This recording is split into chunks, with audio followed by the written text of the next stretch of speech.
लोग पीर साईं जा फर्जंद पीर राशिद शाह राशिद साहब सां गॾु आहिनि सदन खां पुछो साईं वफ़ाक़ में अवां जो सिंध खां पोइ हिकु भेरो ॿीहर सरगर्मियूं जेके आहिनि उहे तेज़ थी वियूं आहिनि कहिड़ो मैसेज ॾियणो आहे?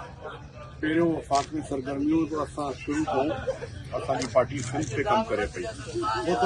पुराणी ॻाल्हि आहे 85 87 जॾहिं वफ़ाक़ ते असां कमु कंदा हुआसीं हाणे वरी कंटिन्यू कयूं था पोइ हिन में को परेशानी जी ॻाल्हि न हुजणु खपे। को इतिहाद ठाहिण बाद का तहरीक शुरू थियण वञे थी का तहरीक जो को ऐलान थियण वञे? इतिहाद त ऑलरेडी ठहियल आहे जीडीए बाक़ी नवां दोस्त अगरि जीडीए सां इतिहाद करणु चाहींदा त हो माहौल असां पैदा कयूं था जो थर्ड कुवत जेकी थर्ड फोर्स हूंदी आहे हुनजी आवाम खे ज़रूरत आहे ऐं हो ठाहिण जी कोशिशि कयूं। हेलो साईं तव्हां सम्झो था त मौज़म अब्बासी समेत ॿिया जेके नाला जीडीए जा हुया उहे फंक्शनिंग जो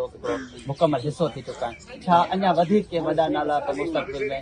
जीडीए जो हिसो जेके जीडीए में अचणु चाहींदा हो बि वेलकम जेके फंक्शनल लीग में ज़म थियणु चाहींदा हुननि खे बि वेलकम ऐं ॿिन्ही जो सरबराह पीर साहब था ऐं इंशाअल्लाह मिली करे जेके बि हम ख्याल हूंदा पूरी कोशिशि कंदासीं हिन को जान छॾाइण जी जेके टू पार्टी मतलब सिस्टम शुरू थी वियो आहे हुनखे तोड़ींदासीं। पेट्रोल समेत महांगाई खिलाफ़ का तहरीक शुरू थींदी?